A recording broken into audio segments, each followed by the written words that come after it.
오늘 우리에게 주신 하나님의 말씀은 신약 성경입니다. 신약 성경 고린도전서 1장 말씀.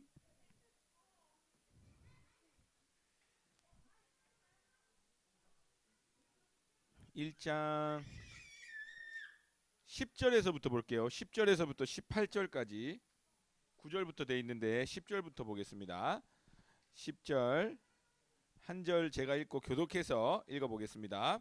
형제들아, 내가 우리 주 예수 그리스도의 이름으로 너희를 권하노니 모두가 같은 말을 하고 너희 가운데 분쟁이 없이 같은 마음과 같은 뜻으로 온전히 합하라.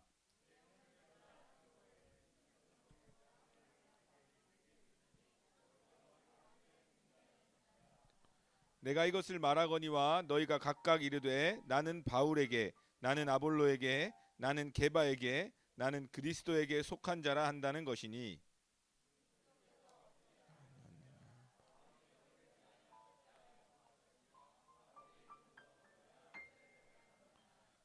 나는 그리스보와 가이오 외에는 너희 중 아무에게도 내가 세례를 베풀지 아니한 것을 감사하노니,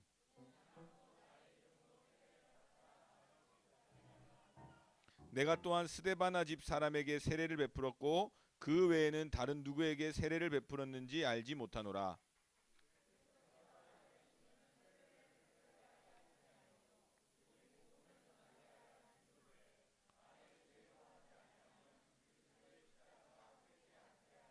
같이 읽습니다. 십자가의 도가 멸망하는 자들에게는 미련한 것이요 구원을 받는 우리에게는 하나님의 능력이라. 아멘. 우리 옆에 분들하고 인사합시다. 안녕하세요.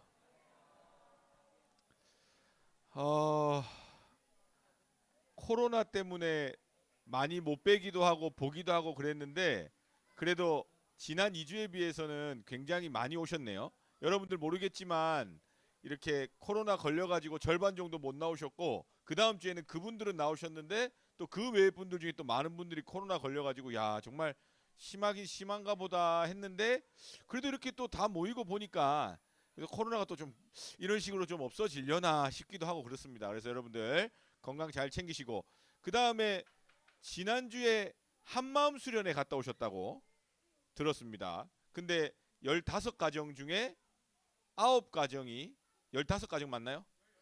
18가정 중에 9가정 절반이 부부 선교회였다.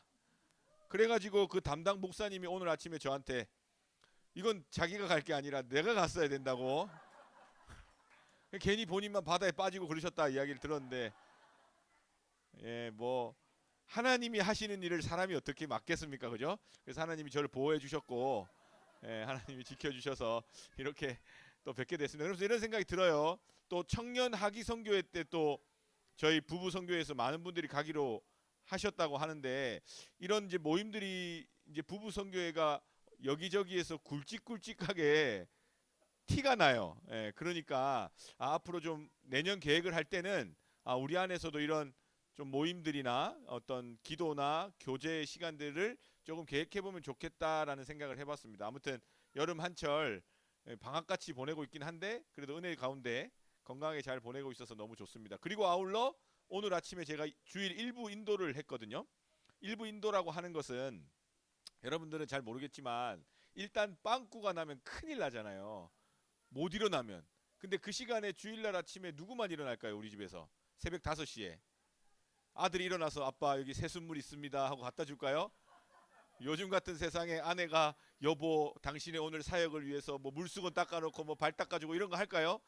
혼자 조용히 알람 진동으로 맞춰놓고 시계를 꼭 차야 돼요. 진동으로 하다 못 들을 수도 있으니까 일어나서 가족들이 깨지 않게 문을 닫고 샤워실에서 샤워하고 저 구석의 방에 가서 머리 말리고 이렇게 해서 이제 예배를 인도하는 건데 어, 뭐 힘들다는 이야기를 하려는 건 아니고 그때 이제 위임 목사님하고 잠깐 같이 있는 시간이 있어요. 예배 전에. 근데 그때 목사님이 이제 일부 뭐 새벽 6시 반, 아침 6시 반부터 무슨 이야기를 할 게 있겠습니까? 그죠?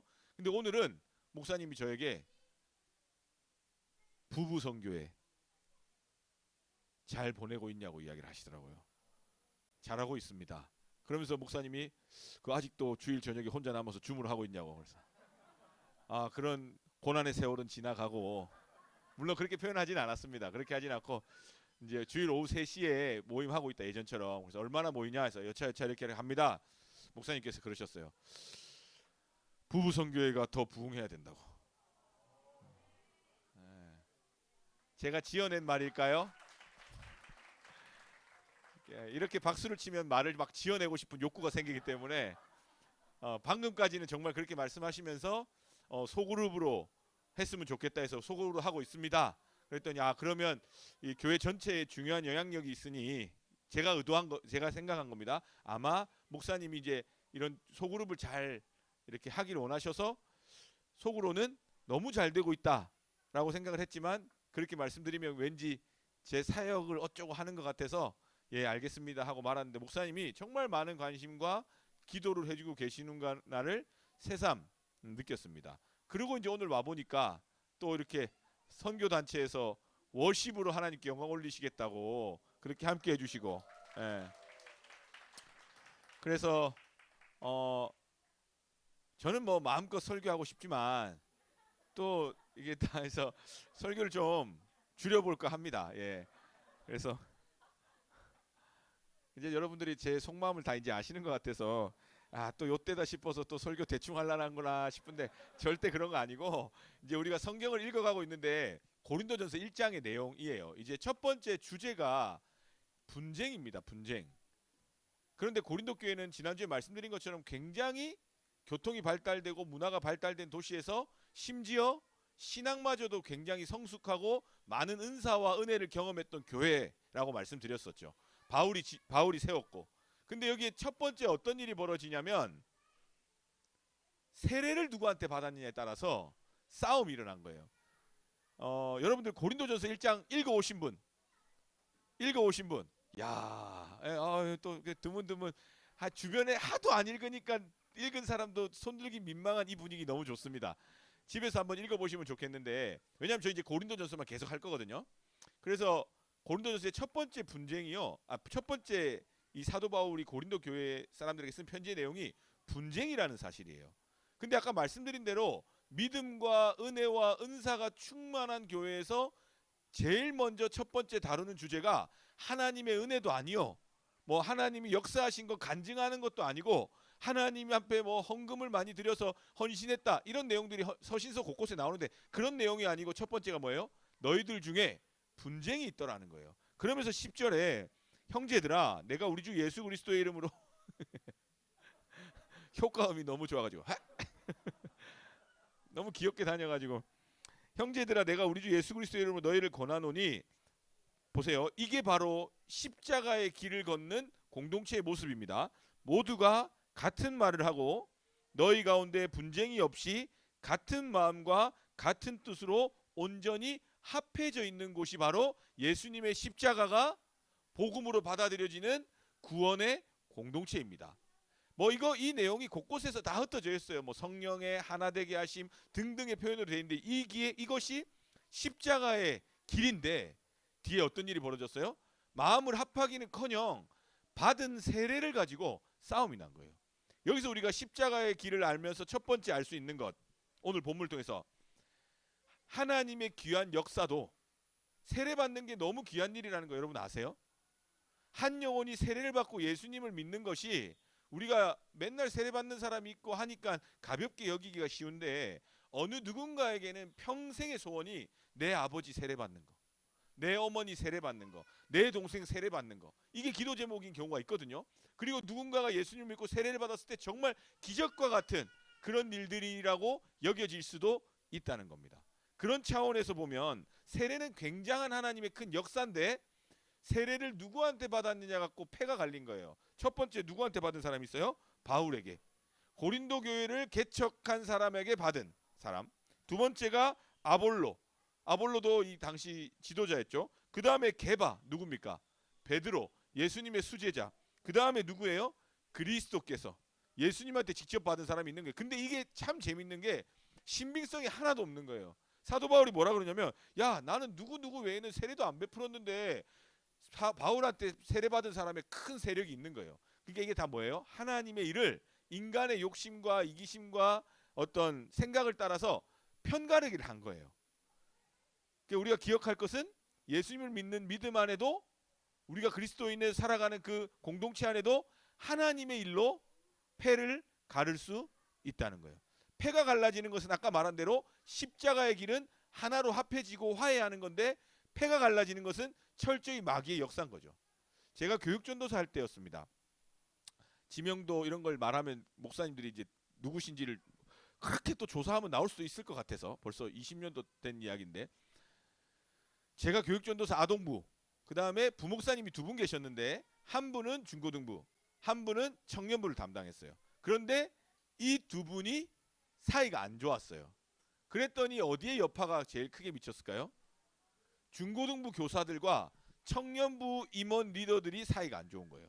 그럴 수밖에 없겠죠. 내가 목사님 존경하고 따르는데 목사님이랑 저쪽 목사님이랑 좀 사이가 안 좋으니 청년부 안에 두 개로 나눠져 있는 거예요. 제가 아동부 하다가 1년 만에 청년부 하라 해가지고 청년부를 했습니다. 26살인가 7살인가 올라갔더니 17명이 있는데, 청년들이 한 7명 중고등부 교사, 한 7명은 청년부 나누어져 있는 거예요. 그런데 그렇게 나누어져 있으니 청년부가 뭘 해도 될 리가 없죠. 하나님의 귀한 일을 하고 싶어도 안 되죠. 근데 보세요. 둘 다 각자 사역에서 최선을 다하는데 결국에는 청년부 안에서는 웬만한 사람들이 와서는 이 둘 중에 하나 안 들어가면 못 버티는 거예요. 나머지 3명은 누굴까요? 이 사람들은 아무도 안 와도 교회 나올 사람들.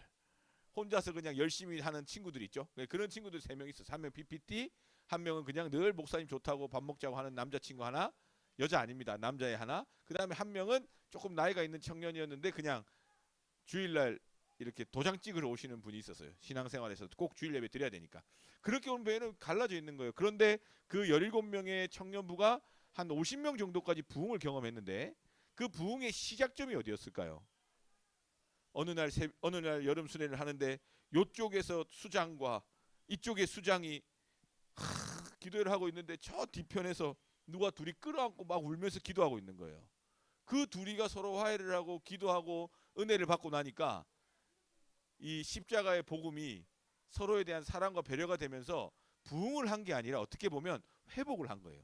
원래 그만큼 모이던 사람들이 이제 분쟁이 종료되니까 돌아오는 은혜가 있었다는 거죠. 철저히 십자가의 역사는, 생명의 역사는, 뭐 혹은 부흥의 역사는, 혹은 위로와 회복의 역사는 화해가 먼저 이루어져야 됩니다. 그럼 이 화해가 그럴 때, 목사님 저는 싸운 사람 없는데요? 목사님 아직 저는 크게 뭐 서로 불편한 사람 없는데요? 물론 표면적으로 그런 것들이 화해가 되는 것도 중요하지만, 그런 게 없다면 내 안에서 화해되지 못한 부분들이 있을 수 있다는 거예요. 먼저는 십자가가 이렇게 생겼잖아요. 아, 여기 다 나와 있구나. 먼저는, 야, 이렇게 설교해보기도 또 오랜만이네요.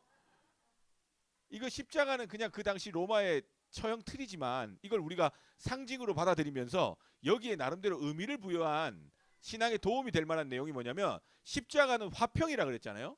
화해라고 그랬어요. 둘을 하나로 만드는 역사라고 그랬죠. 죄인된 우리를 하나님과, 사형리 보면 여기 누가 있어요? 죄인들이 있고 여기 누가 있어요?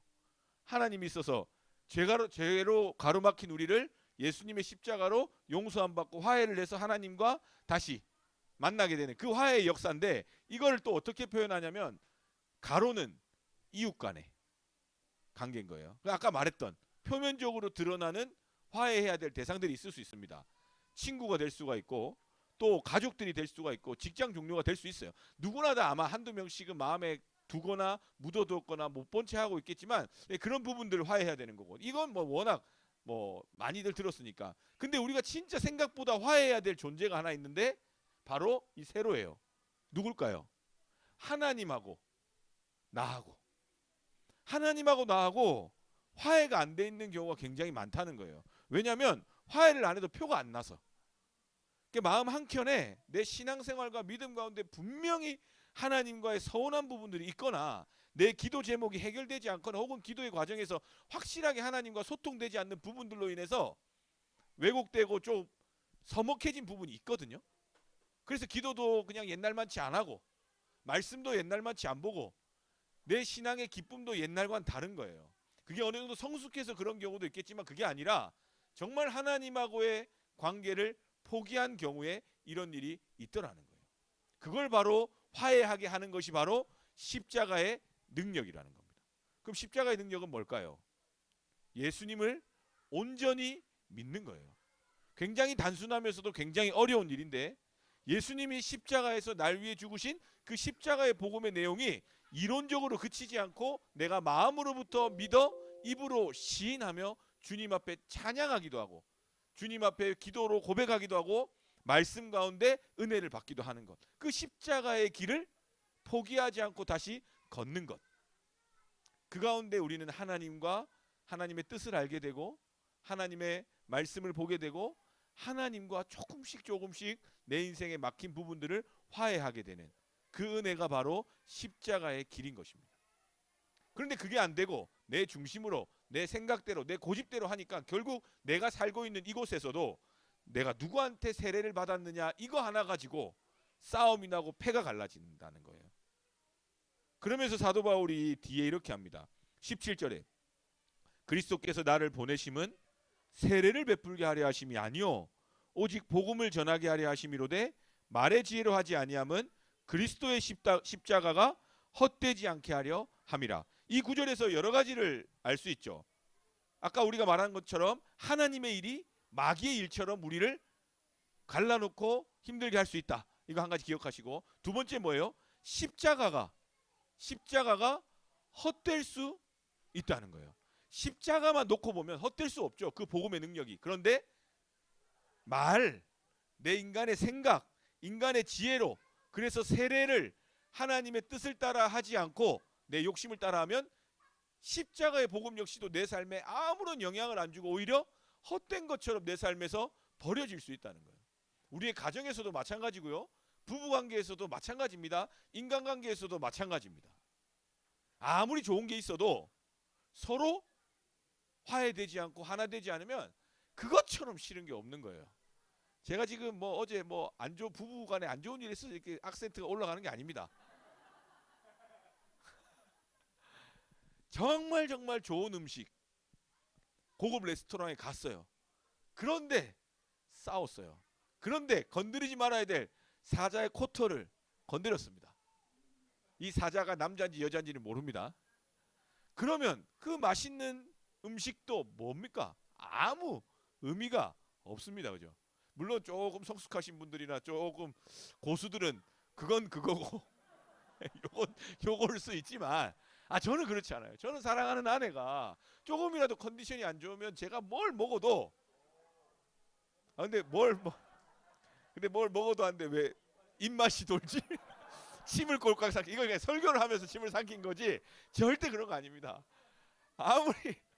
아무리 좋은 곳을 가도 아내가 몸이 불편해서 컨디션이 안 좋으면 좋은 걸 봐도 전혀 눈에 들어오지 않는 것처럼 다 믿음으로 가는 겁니다.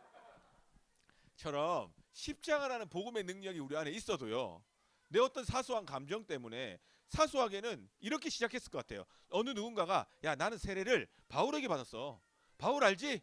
우리 교회 지으신 사도. 진짜? 자기는 진짜 어디 듣도 보도 못하신 분한테 받았거든요. 그게 중요한 게 아닌데 갑자기 중요해진 거예요. 그러니까 갑자기 뻥을 치는 거예요. 야 나는 예수님한테 직접 받았어. 그랬더니 이제 싸움이 나는 거예요. 그래서 예수님한테 받은 사람 베드로, 이렇게 싸움이 나더라는 거예요. 별거 아닌 일로 하나님의 공동체가 이렇게 위기를 맞더라는 거예요. 사도 바울이 그걸 지적하면서 십자가가 헛되지 않는 것이 차라리 세례를 안 받는 게 낫다. 이 맥락이잖아요. 세례를 받으려고 날 보내신 게 아니야. 세례 때문에 싸울 거면 차라리 세례 받지 마라 이거예요.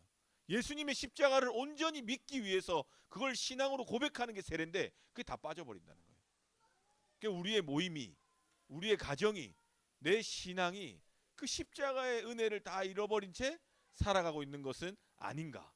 그 다음에 마지막으로 십자가의 도가 멸망하는 자들에게는 미련한 것이요 구원을 받는 우리에게는 하나님의 능력이라. 자, 십자가의 도 하면 십자가의 길이죠. 예수님은 십자가에 달려 죽으셨죠.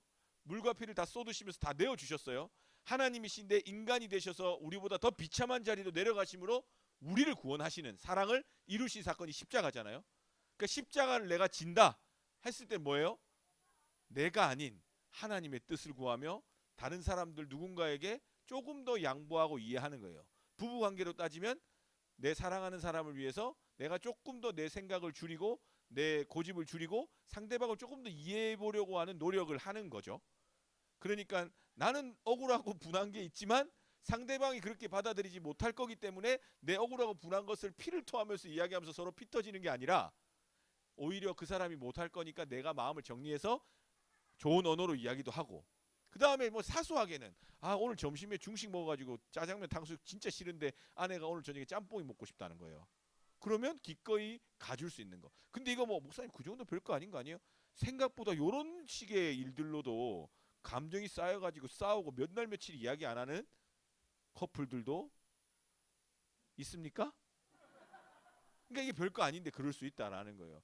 휴가철에 처가댁에 며칠 내려가냐, 시댁에 며칠 가냐로 아침에 갔으면 그거 하룻밤 친 거 아니냐, 뭐 하여튼 이런 사소한 걸로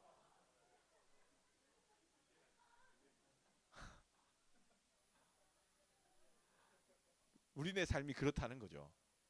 그 사소한 걸로 십자가 길을 져버리는 건데, 십자가 길은 어떻게 보면 굉장히 사소한 데서부터 사랑하고 이해하고, 먼저는 하나님이 날 사랑해 주신 그 사랑으로. 근데 그 십자가의 삶이요, 세상 사람들이 볼 때는 미련합니다. 세상 사람들이 볼 때는 아니 왜 그런 걸 다 이해해주고 아껴, 뭐 주일날 쉬어야지 왜 예배드리고, 왜 자기의 물질이나 시간과 이런 정성을 다해서 남의 애 봐주고. 우리 부부 성교회로 봐볼까요? 아니 남의 애 봐주고 간식 준비하고 있는데 우리 애는 잘 먹지도 않는데 쟨 많이 먹고, 근데 그거 지켜보면서 잘 먹는다고 거짓말하고. 세상 사람들의 시선은 그렇다는 거예요. 우리가 그렇다는 게 아니라. 그래 다 미련해 보이는 거예요. 예수님 믿는 게 미련한 겁니다. 그런데 보세요, 여기서 이야기하죠. 그렇게 미련하게 생각하는 사람들은 십자가의 도가 멸망하는 자들에게는 미련한 것이, 이걸 뒤집어 보면 미련하게 생각하는 사람들은 십자가의 도가 멸망에서부터 구원해 줄 수 없는 겁니다. 근데 반대로 구원을 받는 우리에게는 하나님의 능력이다. 그래도 우리가 예수님 믿는 그 십자가만이 나를 살리고 나를 구원하셨기에 그렇게 십자가의 길을 걷는 것이 구원받는 인생이고 참 하나님 주시는 기쁨이라는 것을 알면, 그것을 하나님의 능력으로 알면 구원받는 우리, 그 십자가의 길이 우리를 반드시 구원할 거라는 고백을 하는 겁니다. 다시 설명해 보면 십자가의 길이 살다 보면 미련해 보일 수 있어요. 예수님 믿고 하나님 믿고 사는 게 미련해 보이고 좀 요즘하고 안 맞아 보일 수도 있고, 또 조금은 믿는 사람들도 마찬가지예요. 이렇게까지는 좀 오바야 라고 내 생각이 들어갈 수 있는데, 그렇게 미련하게 생각할 때 우리는 어떻게 되고 있어요? 멸망길로 걸어가고 있다는 것을 기억하셔야 돼요. 근데 반대로 쉽지 않지만 그래도 내가 예수님 믿는 믿음으로 이렇게 돼보고 저렇게 돼보고 그렇게 살아보자, 서로 기도도 하고 아내를 붙잡고 말도 해보고 가족들과 한번 노력해보는 그 아주 작은 호흡, 걸음이 바로 어디로 가는 길이에요? 하나님을 향해 구원의 길로 걸어가고 있다는 증거라는 사실을 오늘 본문이 이야기해 주는 겁니다. 축복하기는 여러분들의 삶에 십자가가 마귀의 역사로, 분열의 역사로 변질되지 않기를 축복합니다. 그리고 두 번째는 십자가가 우리에게는 하나님과의 화해의 역사의 시작점이 되기를 축복하고, 그 다음에 마지막으로는 십자가의 길을 기꺼이 걸어감으로 구원의 길로 기쁨으로 살아가셔야지, 그걸 좀 인간적으로 좀 판단하고 미련하다, 둔하다, 혹은 인간적인 어떤 욕심 때문에 함부로 십자가의 복음이 소홀히 여겨져서 나도 모른 채 멸망의 늪으로 답답하고 우울한 길로 가는 길이 없도록 여러분들 한번 이 고린도 전서를 읽으시고 한번 묵상해 보실 수 있으면 좋겠습니다. 그래서 또 숙제를 드리면 다음 주는 2장입니다. 2장 1장 마지막부터 2장까지 해서 지혜에 대해서 이야기를 할 거거든요. 지혜에 대해서. 그래서 한번 다음 주에는 또 지혜에 대해서 알아볼 텐데, 여러분들 또 한 주간 또 말씀으로 또 십자가의 길로 승리하시는 우리 모두 되기를 주님의 이름으로 축복합니다. 기도하겠습니다. 하나님 아버지 감사합니다. 십자가의 도가 우리의 삶의 유일한 구원의 길이요 소망임을 알게 하셔서 하나님 아버지, 우리 사랑하는 부부성교의 모든 가족들이 십자가의 길로 승리하는 가정들 될 수 있도록 은혜 주시고 믿음 주시고 또 화평과 위로를 더하여 주시옵소서. 우리 사랑하는 부부 성교회 안에 또 육신의 질병으로 또 경제적인 어려움으로 여러 가지 고민들로 하나님 앞에 아뢰는 기도 제목들이 있습니다. 가족의 구원을 위해서 기도하는 제목도 있고 또 가족의 또 질병을 놓고 기도하는 많은 기도 제목들이 있습니다. 하나님 기도 가운데 응답하여 주시고 우리가 예수님의 십자가 안에 하나 되는 거룩한 성령의 공동체 될 수 있도록 역사하여 주시옵소서. 이제는 우리 주 예수 그리스도의 은혜와 아들을 죽기까지 사랑하신 우리 아버지 하나님의 사랑과 우리의 마음을 아시는 성령의 교통하심이 십자가의 길을 따르노라 고백하며 십자가의 길을 걷겠노라 다짐하며 믿음으로 나아가는 이 자리에 모인 모든 부부 성교의 머리 위에 그들의 가정 위에 그들의 간절한 기도 제목 위에 또 사랑하는 영락교회와 부부 성교회 위에 이제로부터 영원토록 함께 하시기를 간절히 축원하옵나이다. 아멘.